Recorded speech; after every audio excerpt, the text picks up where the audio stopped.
Hai. Teman-teman semua, semangat selalu ya. Di sebuah desa terpencil di Jawa Timur, berdiri megah Padepokan Abah Mulia. Abah Mulia, pemimpin padepokan itu, dikenal luas sebagai tokoh spiritual yang sakti mandraguna. Popularitasnya meroket setelah tampil di televisi nasional, di mana ia mempertontonkan kemampuannya menyembuhkan penyakit-penyakit yang dianggap mustahil oleh dunia medis. Namun, di balik ketenarannya, tersimpan praktik-praktik gelap yang hanya diketahui oleh segelintir pengikut setianya. Kamera menyorot seorang pengikut Abah Mulia yang dengan hikmat menyimpan gulungan uang yang diikat karet gelang ke dalam sebuah kotak kayu usang, menciptakan kesan misterius dan mencurigakan. Suatu malam yang mencekam, Lingga, seorang murid kepercayaan Abah, menemukan jasad sang guru tergeletak di tengah ladang jagung yang luas.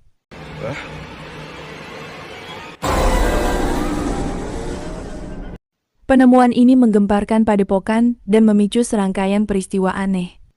12 jam sebelum kematiannya, Ainun, putri pertama Abah yang dikenal taat beribadah, terlihat berlatih menjadi orang sakti seperti Abah Mulia.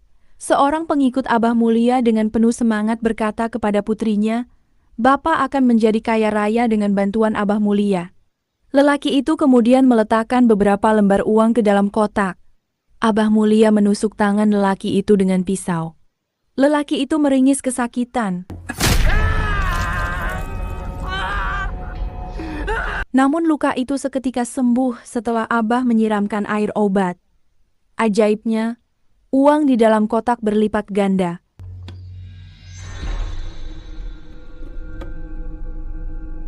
Tergiur dengan kekayaan instan, lelaki itu meminta lebih.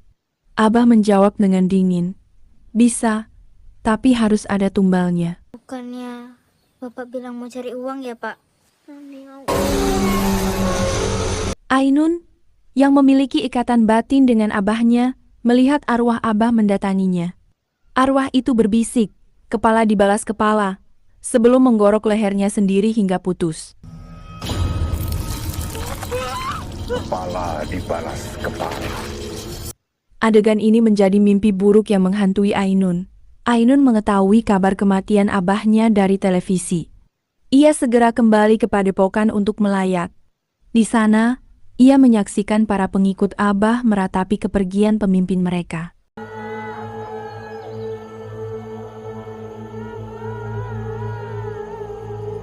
Lingga kemudian menghampiri Ainun dan membawanya ke tempat yang sunyi untuk menyampaikan wasiat terakhir Abah Mulia. Lingga menyerahkan sebuah kitab kuno kepada Ainun, menyatakan bahwa hanya keturunan Abah yang dapat meneruskan ajaran dan memimpin padepokan. Lingga berjanji akan membimbing Ainun dalam memahami ajaran-ajaran Abah di waktu sepertiga malam. Kamu harus masuk ajaran Abah.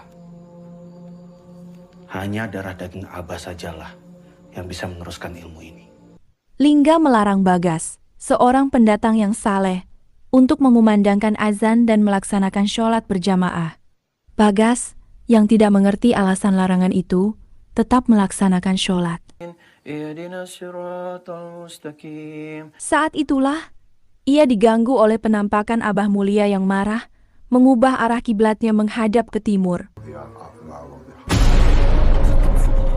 Allahu Akbar.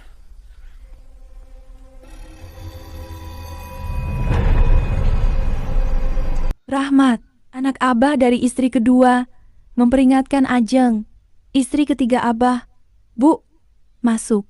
Bu, ada hantu Abah." Ayo kita pergi sekarang. Teror mulai menghantui padepokan. Ritual sesat.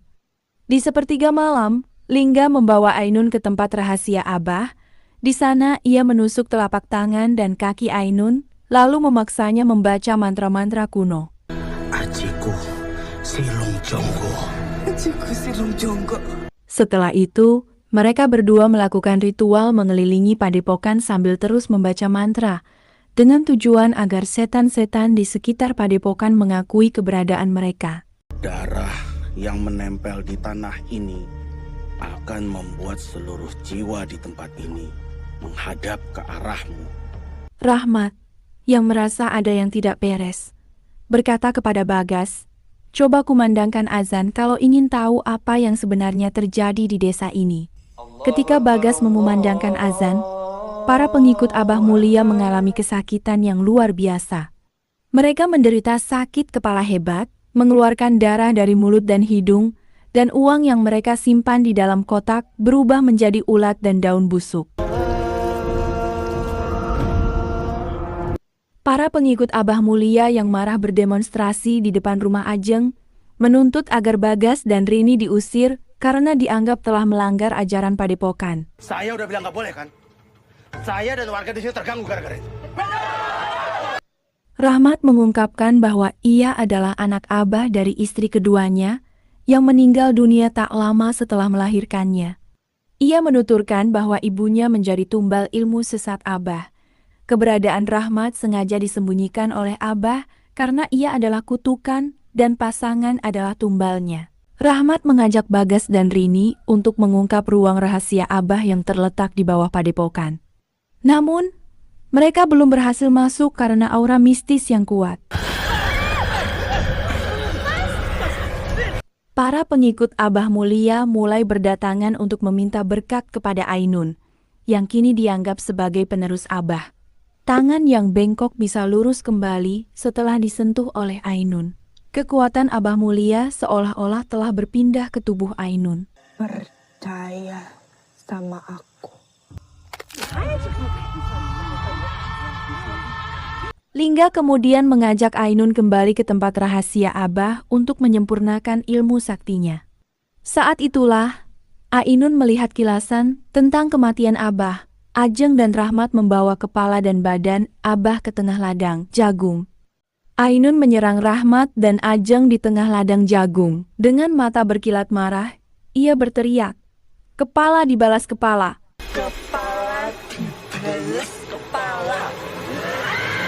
Ajeng kalah dan tubuhnya diseret keliling padepokan oleh Ainun, berhenti tepat di depan rumahnya. Hei anak setan! Keluar sebelum aku bunuh ibumu! Ainun memukul kepala Ajeng dengan batu hingga tewas, lalu menusuk leher Lingga, mengakhiri hidupnya.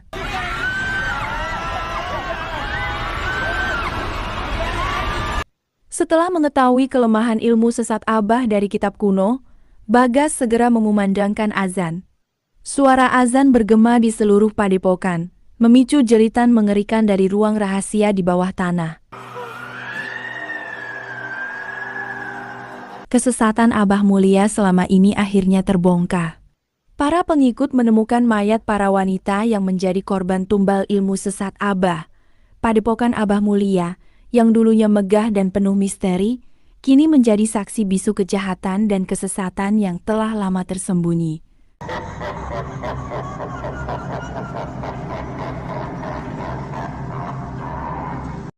Terima kasih sudah menjadi penonton yang luar biasa. Sampai jumpa lagi.